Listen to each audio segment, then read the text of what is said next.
Morning. We are live. Another Friday morning edition of Coffee with Rich. And here back for round two is Manhar Parshotam. Did I say that correctly, sir? Did I pronounce your last name correctly? Not really, but close enough. Okay. Say it correctly. Parshotam.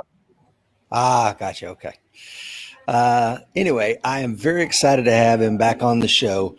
And here in just a moment, we'll read Manhar's bio and get into the show. This is round two. And Manhar and I were just talking that, very fortunately, this time he is not sitting at a roadblock wearing a bulletproof vest and an AR-15. Looks like he's in his lovely home.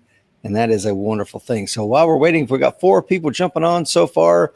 If you're just joining us, let me know where you're joining us from. If you're a coined member of the American Warrior Society, what your coin number is. And, We'll get going in here in just a second. But first, we've got to read sponsors. Let me tell you, the first sponsor of Coffee with Rich is the American Warrior Society and the American Warrior Show, America's #1 self-defense podcast. My name is Rich Brown. I'm the co-host and co-founder of the American Warrior Society and the American Warrior Show with my good friend, Mr. Mike Seeklander. And I am a retired Marine Corps officer, former police officer, corrections officer, special operations officer, Red Cross guy, whatever.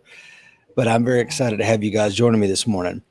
First sponsor I want to talk about is apphemp.com. That's Appalachian Standard. I want to thank my good friend Jesse Ross and his beautiful family for supporting the show with their amazing CBD products.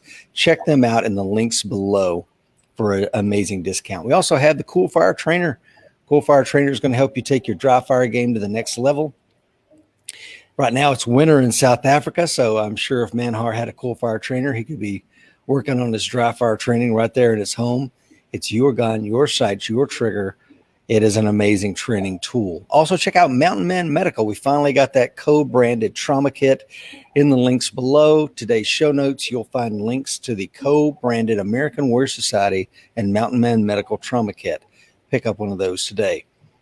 Precision Holsters, maker of the Ultra Appendix holster, as well as an amazing tactical line of belts and competition products. Precision Holsters are amazing. They've been a longtime sponsor of the American Warrior Show, and we're very fortunate to have them. If you have needs for concealment holsters or competition line, please check out Precision Holsters first for a deep discount. Last but not least, Century Martial Arts, makers of the Bob XL. Want to take your striking game to the next level? Want to get in some thigh kicks on those common peroneal nerves? You can definitely do that with the Bob XL. You want to shoot Bob? He doesn't mind. He'll take all the 5.56 you can afford to shoot at him. So please check out that today. Thank you to the 11 folks joining Manhar and I on this beautiful Friday morning. Let's see who's on the show, Manhar. We got John from Yukon, Oklahoma, coin number 1919. Good morning, sir. Tony says, good morning. Did you slip a show in yesterday that I missed? Yeah, yesterday we had on Pete Blaber. Very fortunate to have him, a former special mission unit commander of a special mission unit there at Fort Bragg. If you're reading between the lines, he's also the author of The Mission, The Men and Me. He was the commander doing some PIFWIC stuff in Bosnia, as well as, let's see, where else was Pete at? He was a commander doing some behind the lines stuff in Iraq, as well as Afghanistan. So an amazing storied career. Robert is on this morning. Good morning, Robert. My brother Jeff Brown is on. Gerald is on. Good morning. Alan is on. David is on from Michigan, coin number 199 and 937. Good morning, David. Good morning. We've got Judo Steve from Oklahoma. Good morning. Thank you to the 10 folks joining me. Please hit the like button, hit that share, and we'll get started. Manhar, good morning, sir. I know this is round two. How are you this morning? Oh, morning, Rich. Afternoon for us here in South Africa. And yeah, it's quite cold. It's about 20 degrees outside in Celsius. So, beautiful Durban weather. Yeah. So if you don't recall from Manhar from the previous show, Manhar is the founder and shareholder and director of Dragon Protection Services, which he established in 1996. Manhar grew up in Durban and attended Burnwood Secondary School in Sydenham. After he completed his schooling, he spent 2 years studying for a degree in engineering, and he has a very long and illustrious bio, so please check out that in today's show notes. And Manhar, I guess we'll just jump right into it, sir. The last time we had you on, you were manning a checkpoint. We did the entire show from your car. Please tell us what led to you being in that car at that checkpoint that night, and then walk us through where we are today. So on the 10th of July, we had what our government is calling an insurrection, which is maybe a smaller term for the word coup, that almost occurred here in South Africa. Our ex-president Jacob Zuma was arrested for contempt of court, and there's politics at play. And what had happened is on the 10th of July, we started seeing riots. And by the 12th of July, which was a Monday morning, most of the shopping malls and residential areas were being looted. I wouldn't use the word attacked, because normal civilians were not attacked. But the malls were being looted and damaged, and petrol stations, gas stations, as you would call it, were being looted and damaged. Things were being burnt. The economic damage to Durban is massive. We're talking in the hundreds of millions of rands, and we haven't finished with the after effects of just 4 days of absolute looting. When I say we haven't finished, on Thursday, which was yesterday or day before yesterday, the police were called out to the center of town. They found 4 bodies burnt burnt. It's 2 weeks later, after 4 days of just absolute destruction. So what had happened is the civilian population, by the first Saturday, which was the 11th of July, decided that we are not going to stand for this, and we banded together. And every district and area and road and that sort of thing was set up roadblocks. And essentially we took over our area, safeguarded our areas from damage and from destruction that was to come. So I was one of the people that organized this with our area that I live in, as well as the other areas, and worked with them on an operational level as well. Yeah, and one of the things I wanted to talk to you today, you and I spoke yesterday, well, not spoke, but we texted back and forth. And one of the things I want to talk about is like lessons learned. What can we as Americans take away from the terrible things that happen in your country? And I was hoping you could share some of those lessons with us, Manhar. Okay, so the first lesson we learned is that you'd never be prepared. You'll always be reacting to a problem. Being a law-abiding citizen, you would never think this form of destruction or this form of attack would come your way. And the first thing we need to realize and mentally get over is that you are reacting to a situation, so you will not be prepared. It would take a couple of hours. I don't know much about the suburbs in America and that sort of thing, but our history helped us a bit. Our crime problem helped us a bit. The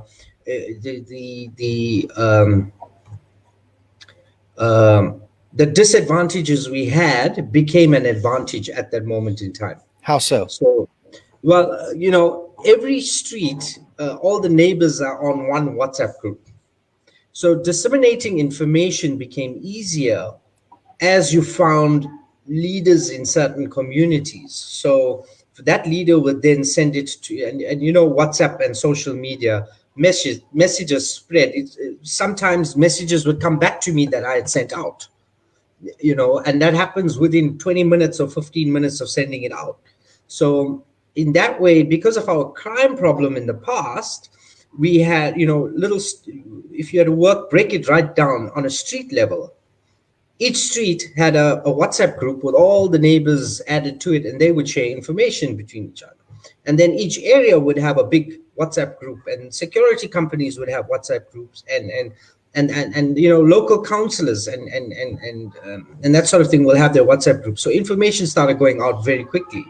So on the Saturday afternoon, when we made the call to say, look, we need to prepare as a community, as whatever, we need to prepare for this. The first question was in my street was, are we preparing for war? But once everybody realized what was going on, within an hour, we had a community area set up, and all the men came to one place, and we said, right, we need to first secure. So that's how the advantage was of having our history, was that within an hour you could mobilize people and get them to you and make them understand what was going on. So in that respect, I think Americans can learn from that. We have little security WhatsApp groups. There's a car parked outside. It's a white car. I'll call it a Dodge. So that kind of thing. So that was the first aspect, was getting everybody together, and that helped us. The second aspect was finding out everybody's advantages and disadvantages. So we took all the doctors and we put them together, and we made one person in charge, and we said, you in charge of the doctors, tell us what you need. We had somebody that was good at logistics. So, okay, we need logistics. The doctors will tell you what they need. We had people, big business people, rich people, and we said, we need money, we need funding. We had major business players living in our area. Some of them owned big dairy farms and whatever. So they worked on the relief efforts. So for that 4 days of rioting, our area was completely secure. Life carried on as normal. And after the rioting had stopped, I think the next 2 days, Rich, we had our interview in that first day. Mm-hmm. And thereafter, the relief efforts came in. And what we found is that people from other areas were coming into our area now because they had nowhere to buy food. Nothing was open. So the relief efforts had to get bigger and then got spread out to the other areas. And that was a brilliant thing, because nobody sat back and said, I did it, or this business did it, or that company that supplies milk does it. It was a non-credit, non-sponsorship item. It was just given.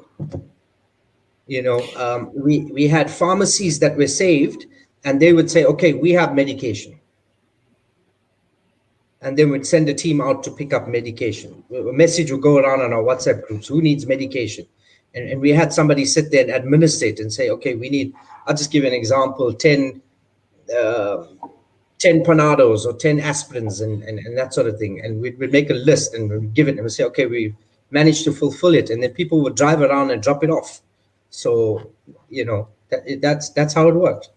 So the communication piece is critical. And I think that, establishing those connections beforehand. And I wrote a article years ago from my time with the Red Cross, being managing disasters here in the States, that, creating these enabling communities that kind of support and assist each other in these times.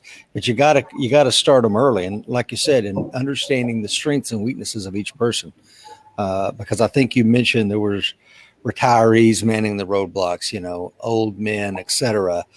So you got to work with what you got, right? Yes. So we had a retired Lieutenant Colonel Pat. I won't say his surname, but Pat, and a brilliant guy. He really assisted us in the whole thing. So during the riots, we were all busy running around. And like I said, you are reacting to a situation. So you're already behind. You're not being proactive. So we needed to get proactive in case the situation got worse and started degrading to something else. So,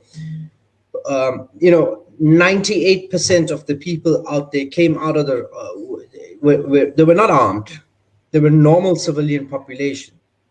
Yes, we had the manpower now, but we didn't have you had a few, if I can use the movie title, a few good men that would do things, like we had those that were trained and armed and trained well would be the response team. So they would be in their cars driving around, making sure everything's okay.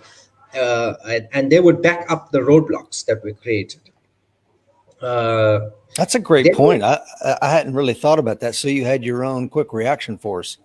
yes, we had a quick reaction. We in my area, which is a 20-kilometer radius, and eventually it went out to call it 30 kilometers as it went out, as we spread out. We had about 7 cars, and in those 7 cars, on an average, there were 2 guys that were armed, heavily armed, well trained, ex-policemen, ex-military, security companies. We had the local security companies work with us, and that sort of thing. So we had a reaction force to any situations, which we had many. The initial stages, you'd have a horde of about 100 to 500 people trying to get into your area, and now you have people calling for help. So there was the other form of communication that we created. We used an application called Zello, which is a walkie-talkie on a cell phone. So, as long as somebody had a cell phone and data, they could use Zello. So we had different roadblocks set up, reaction force set up, a central group. We would talk. This vehicle just passed us with a license plate of this. It's this color. There's so many men in it, or so many ladies, or whatever. The information got shared so quickly that it was difficult for undue people to come in. That's awesome, Manhar. I'm going to ask you one question that Jeff asked. He says, what was the common use of force intent by citizens standing checkpoints? He said he saw that some of them may have had rubber rounds. Did y'all have a standard rules of engagement or anything like that, Manhar? Oh, that's a tough question to answer. There was no standard rules of engagement. Remember, there was looting that was occurring, which the highlight of the looting started on the Monday morning.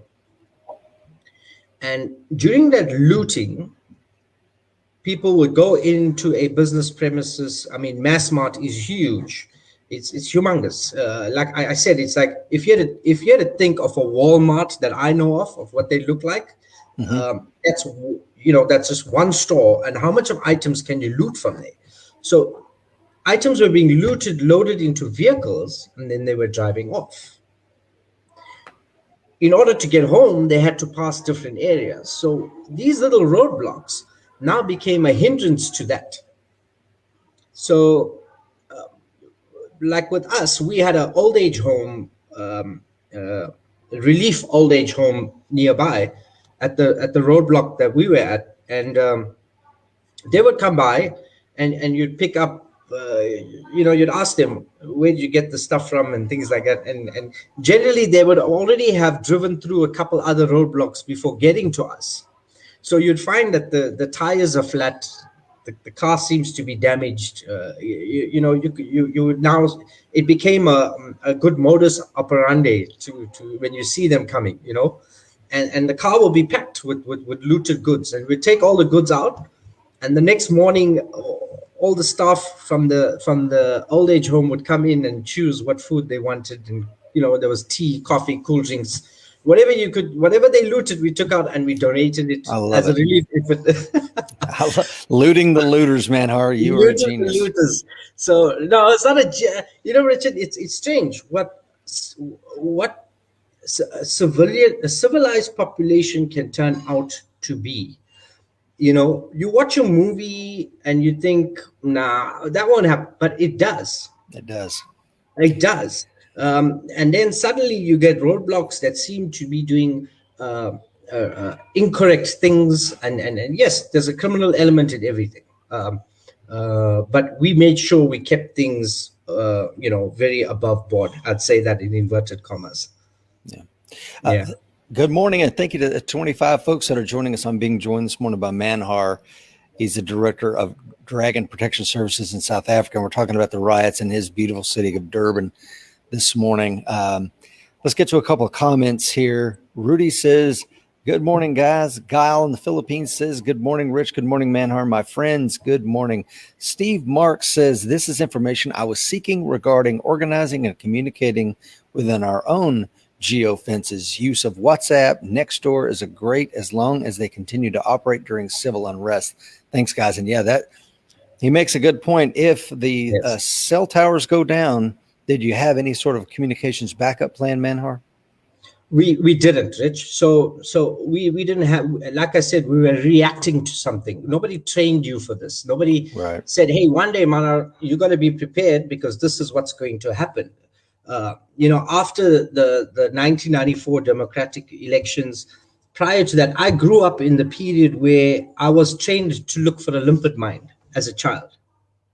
I'm talking in the 80s, we were in our schools, we used to have these charts that would show you this is what a limpet mine looks like, or if you hear this siren, you got to go under the desk kind of story. I'm talking in the 80s, during the apartheid days, and when there was an armed struggle. Now nobody tells you. I mean, my kids don't even know what. If you hear a siren, what to do. They'll probably think, what's going on? Everybody look at the sky.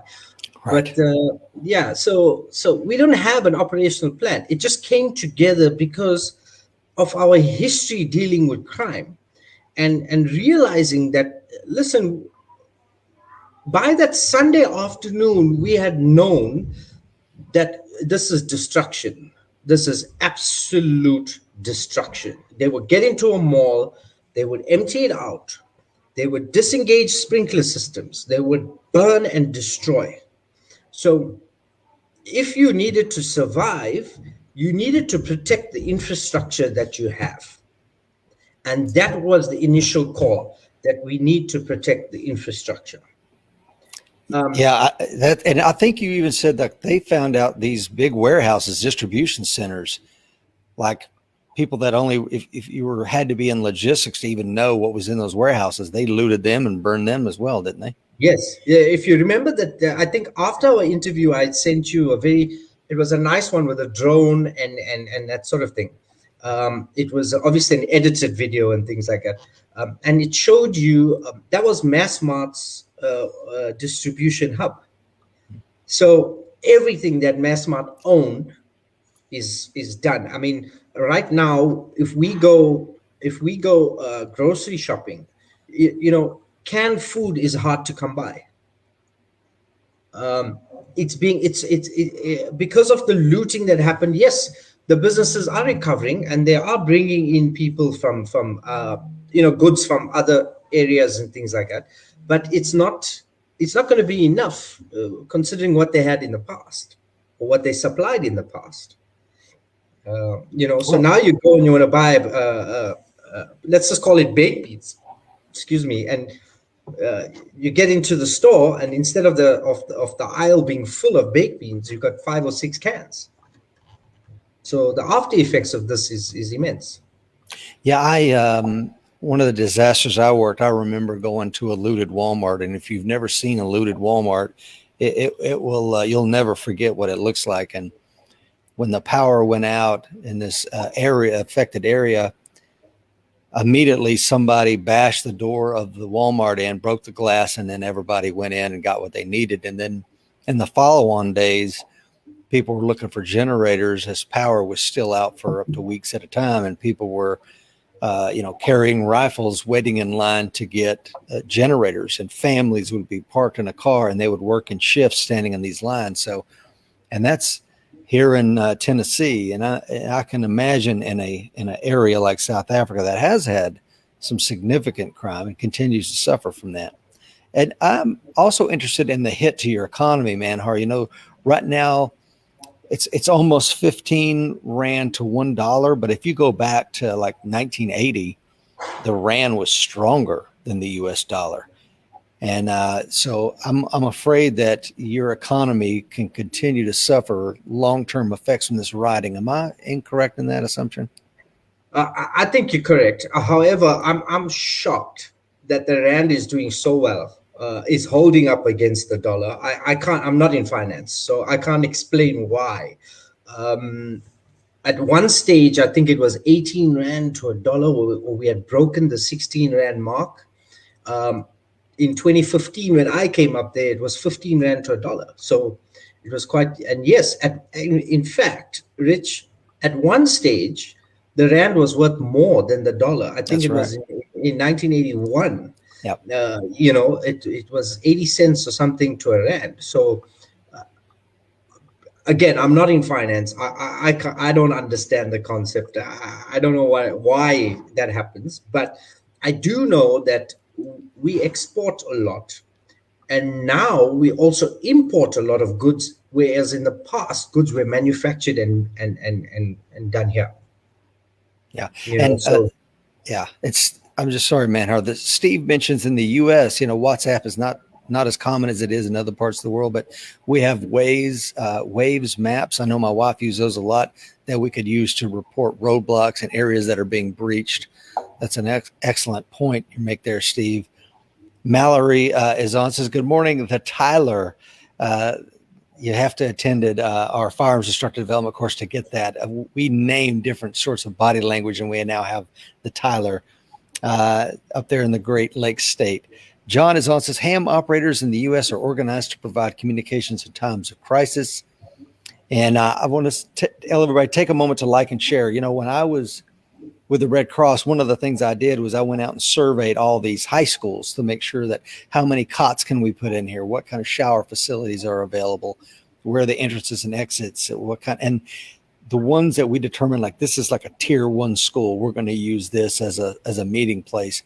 We would have these ham radio operators, the Aries group, come in there and set up some communication lines so that if we needed to have people shelter and use ham radios to communicate, because with cell towers were down, we could do that rather quickly because the lines were already laid. So I say all that because, Manhar, what you're telling us is a lot of the infrastructure was kind of already there, and you just needed to breathe life to it. I mean, I'm sure that because of your crime, maybe you had bars. A lot of houses had bars and stuff on the windows. They were used to supply chain disruptions, etc., and that may have made people a little bit more resilient than some of the places here in the States.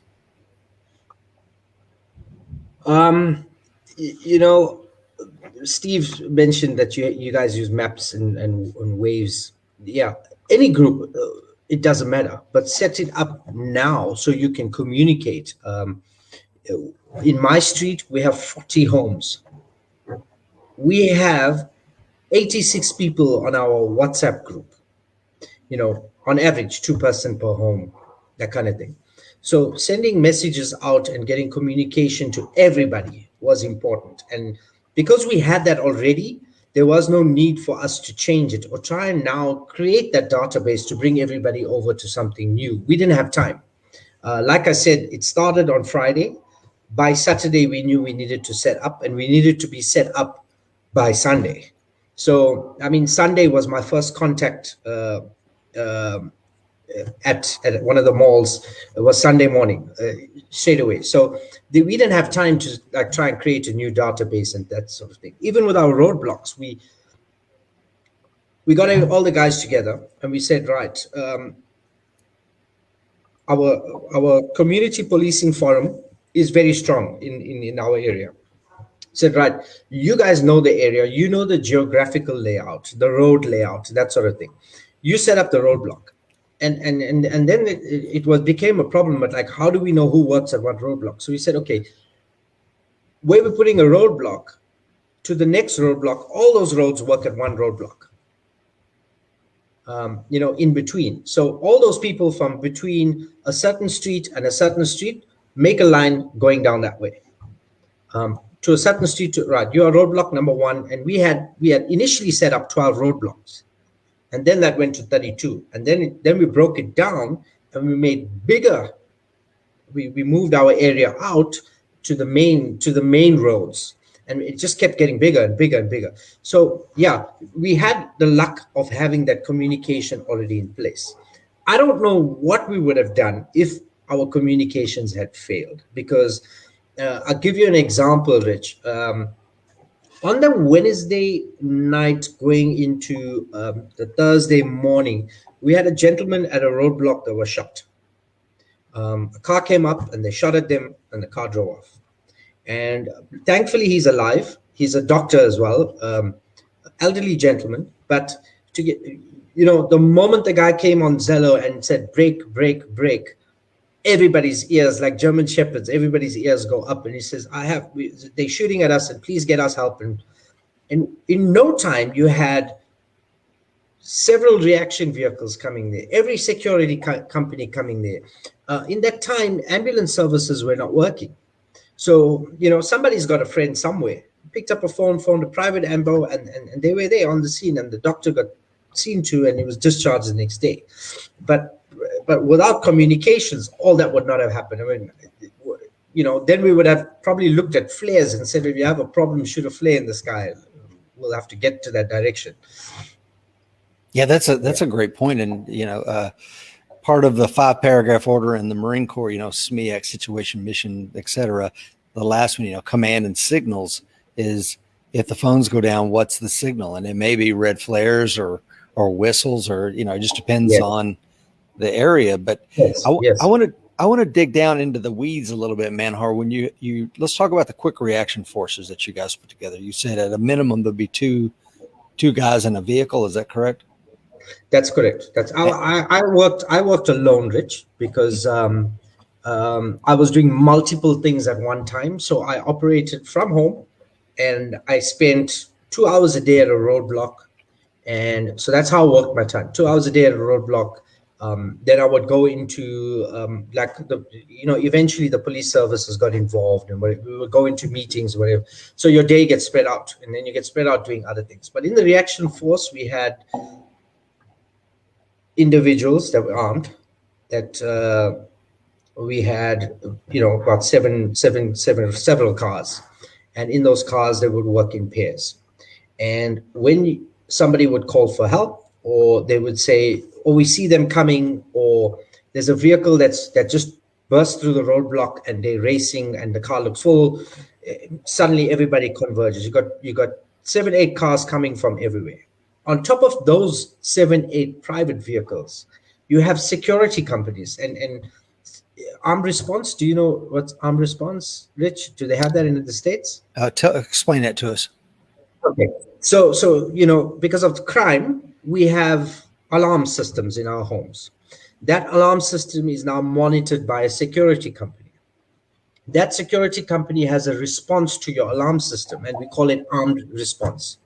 So we have many security companies in every area. So they would everybody banded together. Now the security companies would be responding to that as well. And then you have, finally, when the police join in, they were responding as well. So now you're swarming a problem. Mm-hmm. And, you're not doing it alone. There's help coming from everywhere. My first contact, I was the second vehicle there, and there's 500 people lighting fires, throwing bricks, petrol bombs, whatever, and that's not a pretty sight when you look and there's just you and somebody else. You don't even know the other person, but you have to respond to this problem. And then over time it started getting better, where you had now you have 7 cars coming, and sometimes you get the youngsters that just want to be in on the action. So you have one car with like 4 or 5 people sitting in there, hockey sticks, baseball bats, and real gangland sort of thing. But like in the movies, Mad Max, that's exactly what happened here. You get to a roadblock and it's like you're dealing with a warlord. Like, can I pass? Freedom of movement was taken away because of that. And that was the government's response. And their problem with it was, with a democratic society, you have freedom of movement. And now the civilian population is stopping the freedom of movement. So that was the second issue to deal with. Yeah. Let's talk a little bit about your QRF. Did the quick reaction force, did you break those down, the ones that you could control? Obviously not the kids with hockey sticks and Mad Max, but the semi-professionals, did they have trauma kits, Manhar? Did they have less lethal capabilities? Or were they just 2 dudes with a radio and a couple of guns in a car? So yes, the first thing that came out with every civilian is, I'm armed. So in my first meeting, I had asked, how many of you are armed? And this is South Africa. It's like Texas. 400 hands go up. They're like, okay, it's a big joke, and we still laugh because I said, those of you that are armed, please step to the left so we know who you are. And the whole crowd just went on that end. It was like 6 people left on one side, and then we said, okay, how many of you have shotguns? Because if you remember in my first interview, I said we used baton rounds. And, those people that raised their hands for shotguns, we said, right, come forward. What training have you had?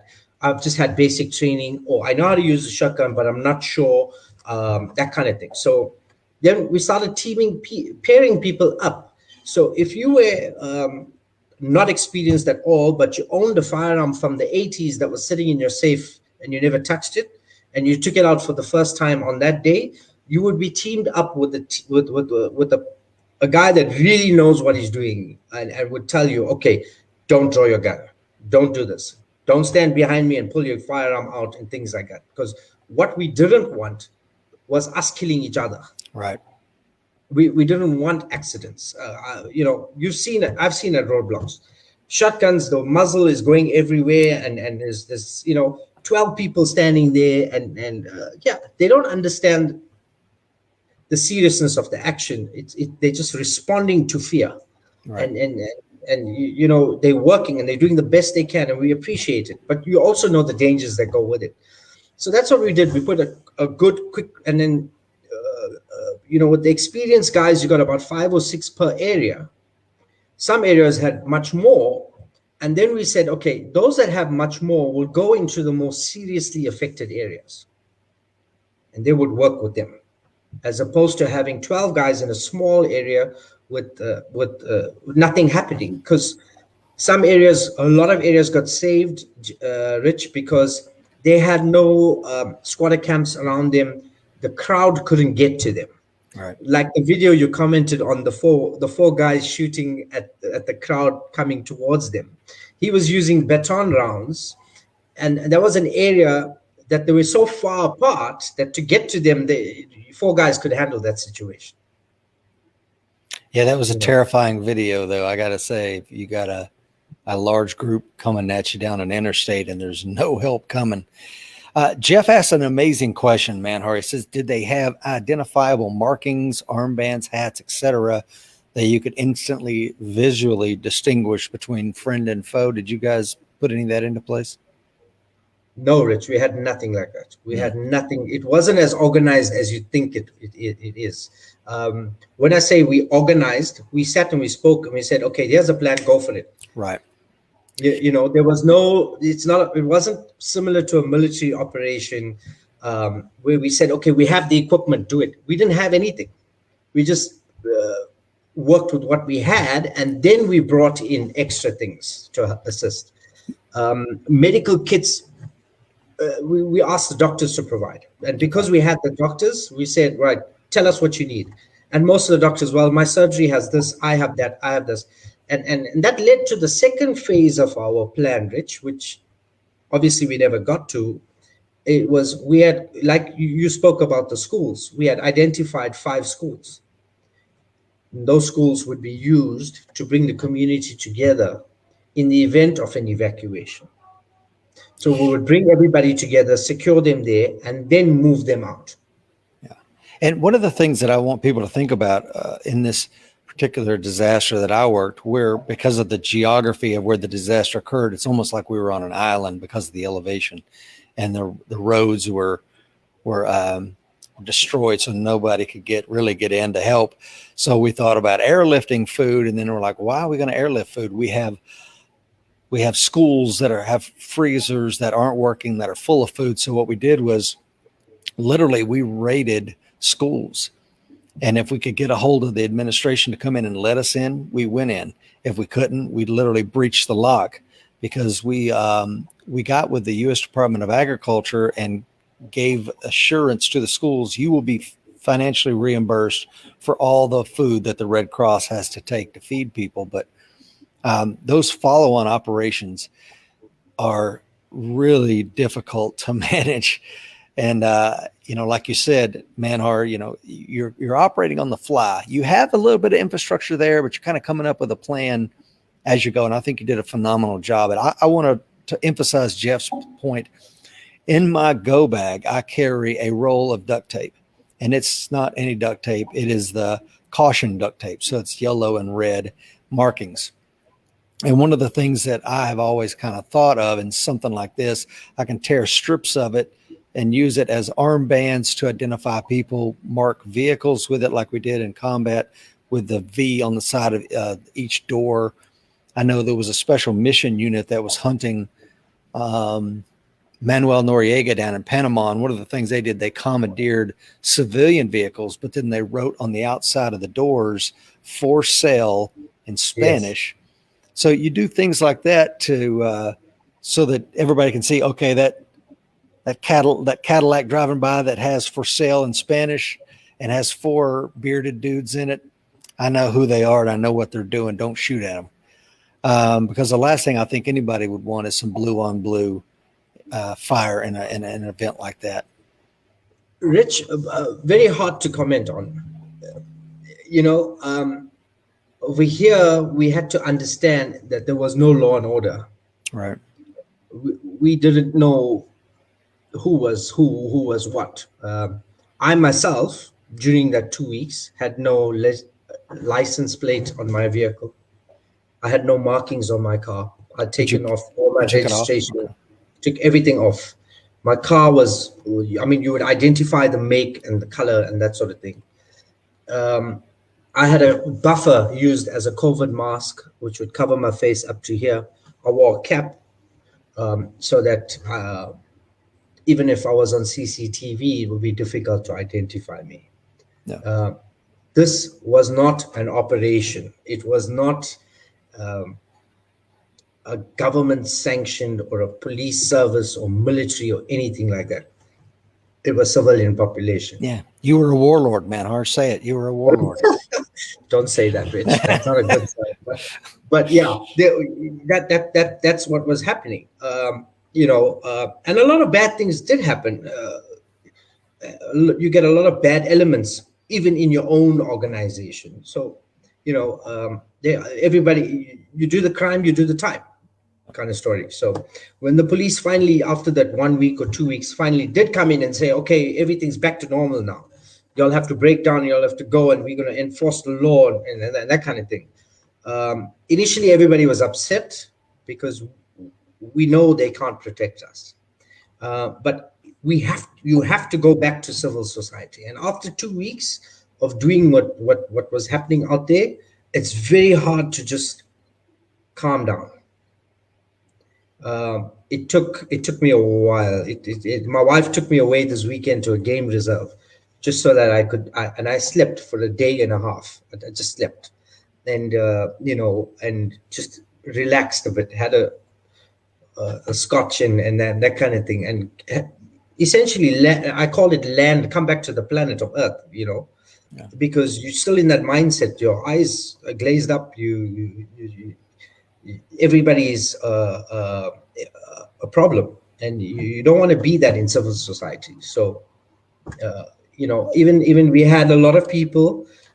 We had a chiropractor that gave out vouchers to all the patrollers, the reaction force. Everybody got a free massage from a chiropractor. We had somebody else that offered us for a week. There was free stuff. Look, everybody took care of everybody. I think we got spoiled because, when the shops finally did open, we were still around. We would go stand outside the shops, outside churches, outside temples, outside mosques to protect the people that would come and pray or come shop. And now you have people from outside the area that are also coming to shop. So we had long queues of people wanting to shop that would last hours on end. And you have 5 to 10 people standing outside protecting your shop. That you're not paying for and things like that. So we had a lot of companies that said, hey, thank you very much. Here's a voucher or here's something. And you don't stand in the queue, please. You just go ahead. Fuel became a problem. So yeah, quick reaction. Let's talk about fuel, Manhar, because that's the question that Gerald has. Did you manage to find a fuel source? Last coffee with Rich, you were running on fumes. Yeah, how did you manage that? So we had that interview. I think it was a Thursday, Rich. Mm-hmm. On the Saturday, my company was contacted to bring in fuel. So from Johannesburg to Durban, we escorted fuel down, and then the police service and the government obviously stepped up, and the routes got cleared out, and that sort of thing. And they said, okay, it's safe for everybody to go through, and they put an operation together, and the fuel tankers were being escorted by police services and by military to come down. So within a week, the fuel shortages sort of balanced themselves out, and people had fuel and things like that. So it took 7 days essentially to come back to normal. But in that week, I mean, you would stand in the queue, you would be waiting 4 blocks away just to get the fuel stations or the gas stations limited the amount of fuel an individual could get. So you could only pay for $100. Fuel is very expensive here, so 100 rand is not even, I think, $7 or something. You could only get that amount of fuel. So you could get how many? Just a couple of liters of Yes. gas? Or, okay. Yes. Wow, that's crazy. And I can only imagine what that Johannesburg to Durban run with. I'm imagining like the Road Warrior scene where they're trying to get the tanker of gas out of there, and the military convoys are protecting it. Well, wow. if you look at the what had happened with us, it wasn't somebody woke up and rioted and started looting. It was not. This was a planned, and I would call it a perfectly executed plan, Rich. They closed off Durban to the rest of the country. So they knew at which point on our freeways to target and block off so that nobody could come to assist us. And that's what they targeted first. They petrol bombed a couple of trucks. They stole a couple of trucks, put it across the freeway. Poof, it's on fire. So now that's going to take you a long time to clear up. And the riots are happening around. So there's no policeman to get to you, to get there to assist. So for 4 or 5 days, Durban was an island. You couldn't get to us. And it was not just one freeway. It was every route you had to look at.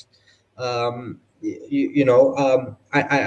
don't know if I did tell you this. I had phoned a farmer up in Maritzburg, which is about 80 kilometers away from Durban, when I told my wife, time to get the go bag. Maybe we have to go and take the kids. And the closest place or closest international airport was Johannesburg, which is about 680 kilometers. I don't know how many miles that is, but and we couldn't use the freeway. So we found a route, but it had to go through somebody's farm. So we did some researching and phoned the guy and said, listen, we need to get out. We need to use that dirt road through your farm. Is it safe to come through? And he says, no, it's beautiful what people would tell you. It's like, no, tell your family, come stay with me and with my family, and look after them for a day or so, and then they can carry on up to Johannesburg. But then it should calm down. So you couldn't just get in your car and drive. And that's exactly right. And I go back to my time in the Red Cross disaster, or I can think of combat. The roads are just bombed out, and people can't understand what that is like when there's no caution tape on the road. It's just there's a crater there big enough to fall. A house could fall in where a B-52 blew the road up, or in a disaster where there's a tornado has come through or whatever, and they're just trees lining the road. If you don't have a chainsaw to cut the trees out, if you don't have leather gloves to get the debris out of the way, bolt cutters or something like that. I mean, all the things that I need to do a video of how I set my truck up for stuff like this, and have gas cans ready to go so that if you do have to travel a long distance without gas, you throw your gas cans in the back of the truck and get to getting. Jeff asked a great question, Manhar. He says, has there been any charges similar to the McCluskeys in St. Louis? And I'm not sure if you're familiar with that here in the States, but it was an armed couple who kept rioters off of their property. And of course, here in America, they went after them and charged them with a list of charges for just defending their home and property. Has anything like that happened in your country? So yes, there has been. Like I said, in every thing, you get criminal elements. And there's been a call of there were people that were murdered, people that were shot and killed, and now the law is taking its course. So we've had 11 people go to court on Monday, and they've been charged with things like murder and things like that. Some areas, it was not as civilized as you think it was. So if a vehicle drove through the roadblock, somebody would just start shooting, and people died. So again, here in South Africa, there are people that are arrested. There's a lot more to come by. For Well, I was going to ask you, is that kind of why your idea of, like I keep a balaclava in my go bag from when I was on the special operations team. I can throw that hood on and do what I need to do and take the plates off my vehicle. I mean, and then I have no identifying markings on the vehicle. It is just a black F-150 that looks like all of the black F-150s. There's no stickers on it. There's no nothing on it. It's just slick. And if I need to, because again, CCTVs are everywhere. And if you're in a lawless environment like that and you got to do what you got to do, I mean, is that kind of what you were thinking as to why you took the plates off your vehicle? There's a famous saying that goes, ask no question, hear no lies. But no, it was more about protecting my family. Yeah. Remember, we were up against a force we didn't know. We didn't know who the enemy was, yet we had an enemy. We didn't know what the capabilities are or were at that time. All we knew is that they were highly organized. Their target and their missions were being accomplished. So you don't know who's watching you and who's going to target you. Yes.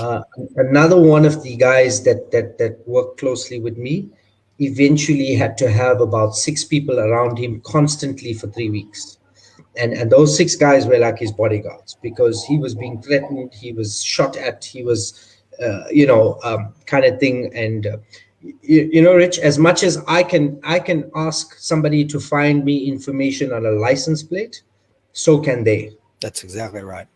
So I just needed to protect my identity. Not that I wanted to do wrong or my intention is to do wrong, but I needed to protect my identity so that I could do what I needed to do for my community, knowing that my family is safe. Manhar, I tell you what, that little statement right there, I think is worth everybody that's watching this morning. Thank you to the 21 folks that are watching us live. I agree with Tony. Tony says a lot of lessons here for folks in the United States to unpack. Most preppers I hear from think they're going to bug out to the woods solo and live like Grizzly Adams. In reality, it's going to take a like-minded community to join together to survive, protect, and rebuild. And he's 100% right. And Brett Parker, who was a law enforcement officer in Southern California for many, many years, says during the riots, we would have to escort fire trucks to and from fires. It eats a lot of resources quickly. And that's an excellent point. Like, where are the police here? Well, the police are probably escorting ambulance services to do their job, firefighters to do their job, which means you're kind of on your own. Well, Rich, we didn't have any police for 4 days. Yeah. They pitched up, I think the day we had our interview, that evening, and the next day. Hi, good to see you. Where were you the last couple, that kind of story. So non-existent. The mall that my company provided security for was completely destroyed. Richard burnt for 4 days before it did. Nobody put the fire out. It went out on its own. Yeah. Calvin says, "Hi, Rich. I am from South Africa where the unrest occurred." Well, good morning, Calvin. It's an honor to have you. I hope you and your family are safe. Jeff says, has the community got together for a debrief and combined an after action or lessons learned? Have you all done that, Manhar? Within my company, we have. Yes. I'm going to talk from a company perspective. We had brought in people from Johannesburg and Cape Town, highly skilled, that kind of thing. We flew them in on a little private plane for 3 days. They came up and down. We've also used some localized people that we could trust to secure premises and life and things like that, and take people to the airports, drive them through all these little roadblocks with all these civilian people. They were going crazy. So we had to have security drive people through roadblocks and things like that, and then that kind of thing. So the community never had an opportunity to debrief, because once the police took over and once they came to fray, all the roadblocks just suddenly stopped, because the manpower was not there anymore. And obviously the government didn't want us to continue. So all the roadblocks were broken down and everybody just went home. So you come out to play soccer or come out to play football and you go home.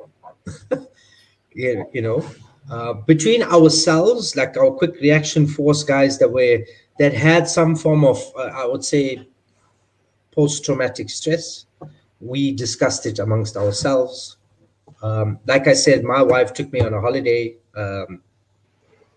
We have little groups that you must remember, we all together. We're always together. It's not we here together now because of this. We've always known each other. We train together. We work together. So in that way, we helped each other out. Brother to brother or sister to brother, whatever. South Africa has a good trauma counseling network, and it's free, especially to high-risk people and victims of serious robberies, home invasions, and things like that.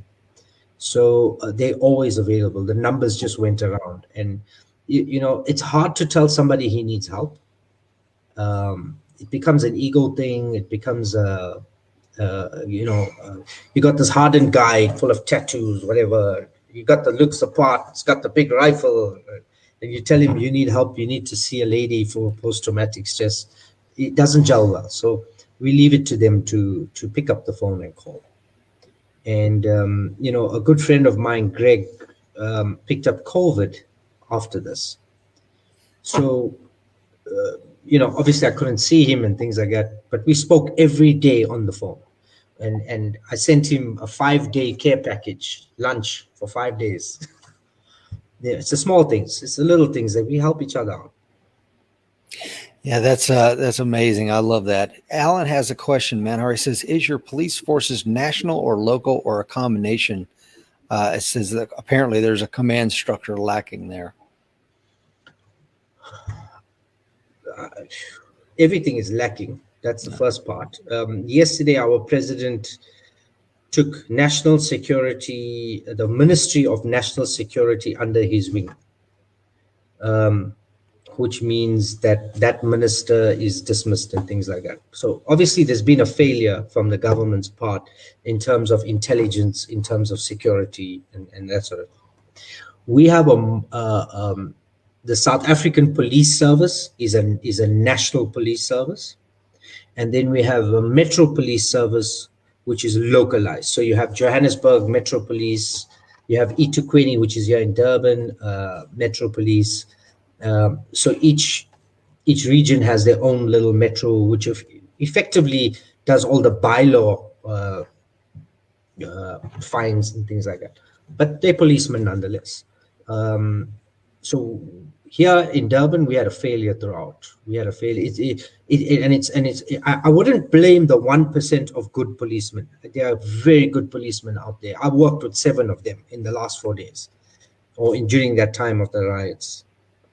But the corruption has just eaten through. I mean, Rich, after the riots, whatever, on the following Monday, I got called into the police station, and the guy was putting in an order for ammunition. You're reacting That's to right. something. You don't even have the ammunition to deal with something like this. So, I felt bad because he's a good policeman. He really put in the effort when the shops were opening and we were bringing in people were coming from different areas to get milk and bread and groceries and whatever. And yeah, he'd be there 12 hours a day.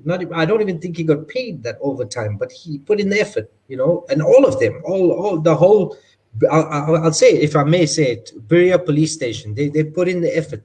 All 7 policemen, they put in the effort. What I don't understand is the higher policemen are nowhere to be found. Yeah.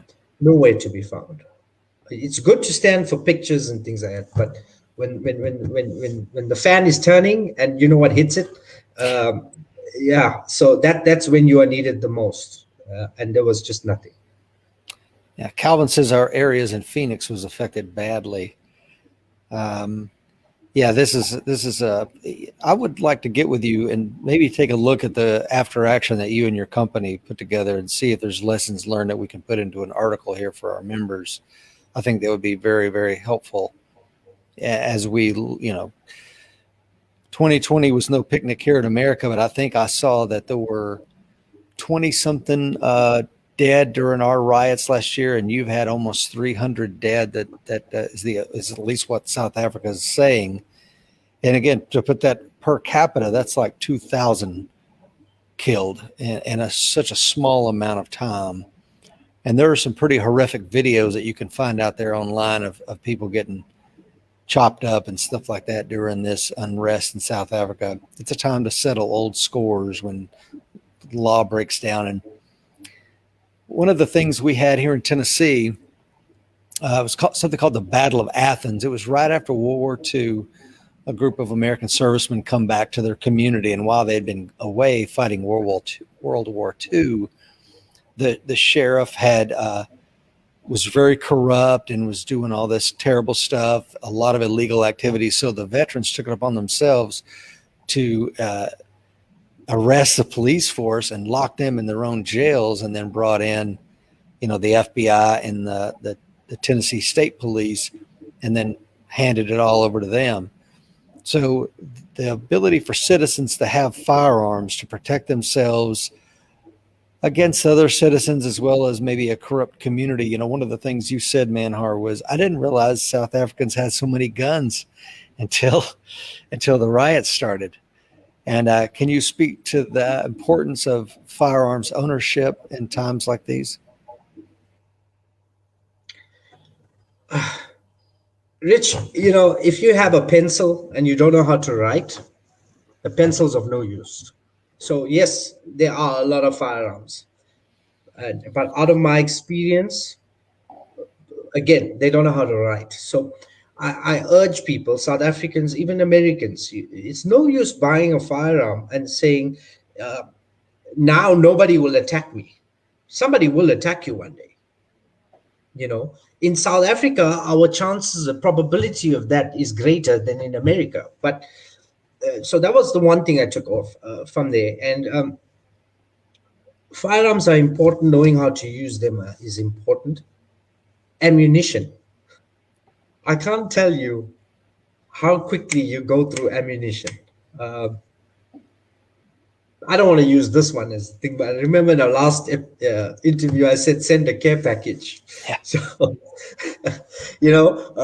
but you have guys that it's I think everywhere in the world you have the same type of people. I need a firearm for personal protection. Okay, you go when you buy a firearm, and the guy at the shop says this ammunition is the best. You don't even know the weight of the bullet. You go on YouTube and oh no, we got to buy Winchester T, hollow point, and then you go and you buy a box, and oh god, that's expensive for a box. And you got 2 magazines filled with, you got 30 rounds of ammunition, and boom, you have riots. And the first time you draw your gun, Rich, I'm sure the first 5 rounds are hitting nothing. Especially if you're not used to that adrenaline control, that tunnel vision, or whatever.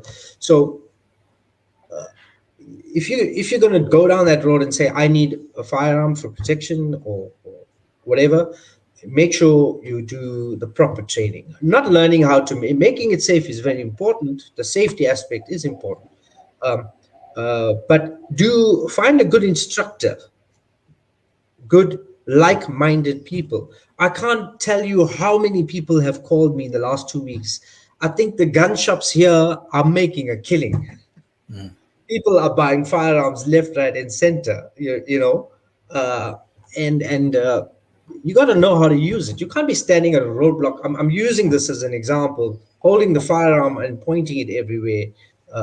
That's not proper firearm ownership. The next thing I'd like to tell people is it's not just the firearm. You got to be mentally prepared. You got to be able to put that switch on and off. That angry switch has to be able to come on when the fear strikes, because you will get scared. I got scared. I was shaking in my knees. I'm not a hero. I'm not a gung ho GI Joe type of guy. I was shaking in my knees. But you got to have that mental capacity to switch it off and say, "This, I have to fight this. I can't run, because if I turn my back, I'm dead." And once you find that mental switch, and you don't need a firearm. You could use anything. Like I said, baseball bats came out, and I never knew Indians played hockey. The hockey sticks at every roadblock. You had people. I mean, forget the Indians. Everybody. I never knew people played so much of sport. Forget the firearms. Cricket bats and hockey sticks and tennis rackets and whatever was coming out. Knives, bread knives. And South Africans like their knives, Rich. Make no mistake, the okapi is one of the deadliest weapons we have. If I had to send a message regarding that to American people, it's nice to have. It's like a car. It's nice to have a car, but if you don't know how to drive it and you don't know the laws behind it, you will get into trouble. So like Calvin was saying, he's from Phoenix. Phoenix is one of the most affected areas. That was a war zone. I think I sent you one of the videos. You could hear the gunshots. Yes. You could hear people running, and you could hear people screaming. So Phoenix got it bad. But in saying that, the history of South Africa made it such that because of our history, we had different colors living in different areas. So that's Phoenix what I was going to ask you. Was the Indian community targeted by some of the other populations in South Africa? The Indian community is being targeted right now. There are a lot of statements being made by government. Nobody's talking about the looting. Nobody's talking about the insurrection. They're talking about how racist Indians are. A lot of ministers are saying that, making statements like that, because I'm not saying it didn't happen. I'm not saying there were people that we were, all of us, I'm not talking for everybody. But yeah, you get the criminal element. You get people that lose their brains. They lose their emotions during this time. And you get people's true colors come out. So I'm not saying that there was no racism. I'm not saying that. I'm just saying that in that time, you have a roadblock and you are looking for a particular type of people who are looters. And there were certain things, like I said, would identify them. The cars packed with goods. I think the one video you saw with all the policemen were being arrested. Rich, you saw them being, and you can't say that's racism. No. It was not about color. But what happened in Phoenix, I can't comment. I was not there. Excuse me, Calvin, and to the viewers, I wasn't there. But listen, if you come into my house and you're going to cause damage, I'm going to fight you back.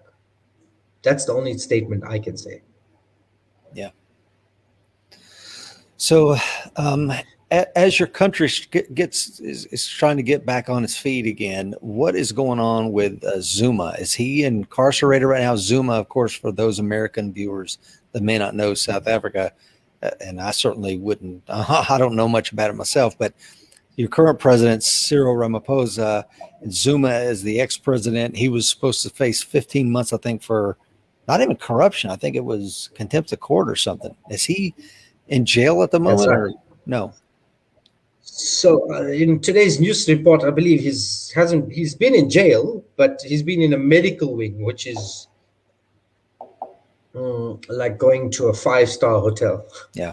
So, kind of thing. I wouldn't say he's in jail. He's just being treated very well. He has a court case next week on the 10th. We are expecting more problems. Yeah. But I've realized that after an incident or a civil unrest like this, you don't know what to expect. You don't know if it's going to happen again, and you're still living in fear. Messages go around, they're coming tomorrow, or a car will catch a light. Like last night, Rich, there was a car in the center of town that burnt, and the messages that went around, oh, they're starting looting again. The guy had an electrical fault and the car burnt, and but everything gets construed into different things. I don't know what's going to happen. I believe this is not over, because his son did make some statements. I had sent you that video as well. That's already, phase 2 is already in play. I've had experience with this. They already redistributing the wealth, as in taking over. So the mall that got affected, that we doing the security at, and suddenly you got 20 armed guys. This place belongs to us. Get out, kind of thing. So that battle's still carrying on with many companies, many people. But I see now the police are more effective. So they're responding at least, and they're assisting. Well, here in America, we have something called the Ferguson effect, where the police are pulling back and they're terrified to use force. So we have murder rates rising in most of the major cities to the tune of, anywhere from 40 to 70% in some places. And then, people that think, well, real America can't really see that kind of, well, we had Chaz. What happens when you have Chaz 2.0 and you have a larger part of the city that's been taken over and the police are just standing on their hands? I mean, I think that an armed, responsible community needs to listen to what Manhar is saying and some of the lessons that they learned over there, because as we continue to go through this, it can get worse. And to your point about your community, what happens if Zuma, who's at least in custody, if they find that he is guilty of corruption and now he's going to spend the rest of his life in prison? What happens at that point? Does it get worse? Rich, if I may comment on that, it's not just ex-President Zuma, it's the whole administration. We have a unit in the police called public order policing. Remember, South Africa, we used to riots and we have protests every day. On average, we have 50 murders a day. That's our rating, 50 murders a day. And this is murder. This is not just crime. It's not in general. So 300 people died during the riots. We had 50 people die a day since January 1st. That's normal civilian people attacked for crime. But in saying that, his entire administration was involved. And I say this because if the police are under-resourced, we understand. And they are responding to something. If there's a riot in 10 different places, but you respond to one, I'll understand, because you're under-resourced. But if you don't respond for 4 days, where are you? So I found out public order policing, which is a unit that's trained to deal with public order. They deal with strikes, that sort of thing. They're the guys with the shotguns and the baton rounds and the non-lethal water jets on the Caspers, and they drive in through clear roads and things like that. They were all sent to Zuma's house for those 4 days. So you have unit sitting somewhere. Zuma was in prison. He wasn't even at home. But they were sitting there. So how does... It's not Zuma that asked for it. It's a minister that sent them there. It's an administration general or whatever. So I'm working down the line, right down to the colonel, to the captain, to the sergeant. They all knew what was going on. They were sent there. If you are sent there and you don't know what's going on, if you in America knew what was happening here, I'm shocked that a guy 80 or 90 kilometers away didn't know what was happening here. Yeah. Policeman or not, That's a great point. Yeah, so all the ministers were involved. I'm saying it. I'm making it. I don't have the proof, but if you look at it in theory, how does a minister not respond? I understand the military cannot be out in 24 hours or in 12 hours. It is any quick reaction force in the world, 72 hours. By the time you get logistics sorted out, you get everything laid out. Rich, you're a military individual. I know I'm not wrong. 72 hours to get people out there. So your police is are your first. Why for 4 days they disappeared, nowhere to be found. You Yeah. know. And your point too, Manhar, about if you're just joining us now, somebody just shared this with you. You know, my name is Rich Brown. I'm joining Manhar this morning from South Africa. Your point earlier about all the roads leading into Durban were systematically blocked off, and you had these giant fires burning on the interstate, so that you guys were literally on an island. And if that doesn't send chills up your spine, because if it can happen in a city like Durban, I promise you it can happen in the city where you live. That just an organized mob. And to your point, I think we think it's just a riot like we had here in America, where Black Lives Matter, Antifa would mob a street and stuff like that. No, this was systematically shut off the city, and then you can do what you want to do. And that is terrifying that you guys were on your own for that length of time. And the culpability of the politicians that may have allowed this to happen is also stunning. Yeah, you spoke about BLF and Atifa. I saw a video, and I don't even know where I saw it and what it was about. But it was I think it was the Chicago Police Department. The guy was doing an analogy of one of those things, and they had a drone sent up, and you could see the crowd, and you could see everybody. I think was it Washington? They were dropping all the statues. Mm-hmm. And in the middle of the crowd, you see a guy empty a bag, and in this bag, there's bottles and there's rocks and there's baseball bats and whatever. And the same thing happens here. So when a riot starts here, little bundles of fires are made. And you get this horde coming through. You don't understand what the fires are for. I've witnessed it myself. It's to light a Molotov cocktail. It's to distract everybody. It's the light, it's the smoke, it's everything. It's so then you realize how structured the system is. This is not wild looting. This is not zombie apocalypse. Everybody, all the zombies are just chasing you, kind of thing. This is a structured event. And in this horde, I'm not saying the whole horde is guilty of whatever. They all bunch together. In the horde, you only need 5 or 6 very experienced, extremely intelligent penetrators, and that's what we saw here. These 6 or 7 people were armed. They knew how to hide their firearms, conceal everything. They knew how to work in that crowd, and when it was time to penetrate a mall, they were in the front line. And when it was time to hide, the crowd would disappear in the crowd. You can't approach a crowd of 100 people. I don't think any police service can do that unless you can bring them in together and compact them. Yeah, and that can't happen in our urban environments. Yeah, and Tony's point was there were many bricks staged at our riots here in 2020. It was weird how a pallet of bricks would be left on the corner, in anticipation of that. And I tell you what, whoever's behind that kind of stuff, they need to be under the jail, because that's just completely disgusting. Yeah. But to imagine thinking of something like that, we civil society would never. I mean, if you look at a paved road, who would think that I could break that paving and now I have 30 bricks? Yeah.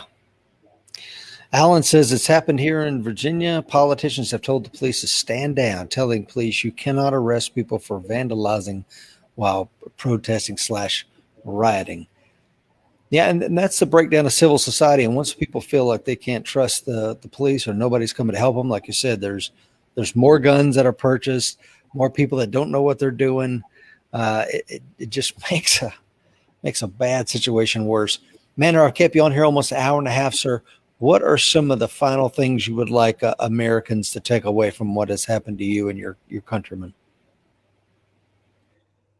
I think Americans should look at South Africa closely and don't let it happen to you.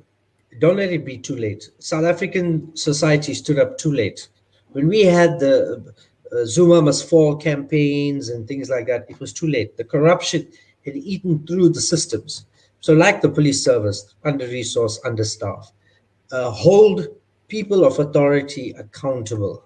And you can only do it as a united front. And that South Africa can teach the world, which we have in the past. The ANC have taught you that in the past. United we stand.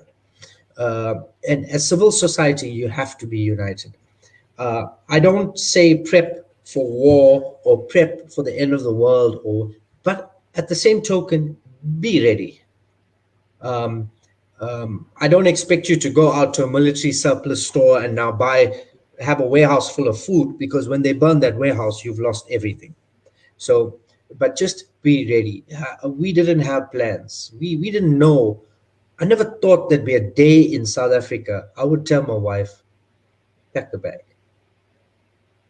It's a statement up till now. My heart skips a beat when you say that, because, I have an 11-year-old and a 9-year-old kid. We had to wait for them to go to bed and quietly go in 7 days worth of clothes. Now you're looking at your passport and can I travel? And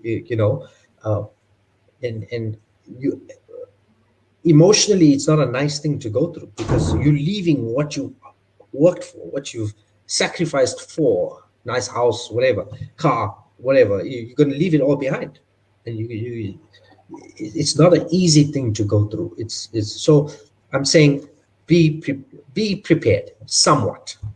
Don't let the corruption within your politicians get out of hand. Don't think that the world will never go back to war. The world will go back to war, and it happens in a day. Yeah. So, wow, lots of lessons to learn here. And again, Manhar, if anything else that you want to share with us as far as lessons learned, the after action that you and your company, Dragon Protection Services, did, they would be greatly appreciated. Manhar, thank you so much for your time this morning, sir. It's been amazing. Always a pleasure, Rich. Always. Thank you for the opportunity again, for getting us out there. I think after the show, I've got some good news to share with you from our last interview and what it's done for me. So I want to thank you personally for that. So, yeah, I'm hoping to put a little operational plan together, and I would share that with you and your viewers gladly, and that they somebody would use it one day. Yeah. It's important. Yeah, it seems now it's not necessarily a question of if, but when. Yeah, Jeff says, thank you so much for your time. Gerald says, thank you. Michael, my good friend, says, unfortunately, we have no place to go. Yeah, and that's true. Johnny King says, great show, gentlemen. Thank you for being on with us today. Manhar, thank you again for you and what you and your team are doing over there. God bless you, sir. Alan Kelly says, Manhar, stay strong, Godspeed in the future. And remember, folks, the fight is coming. Be ready. Be ready.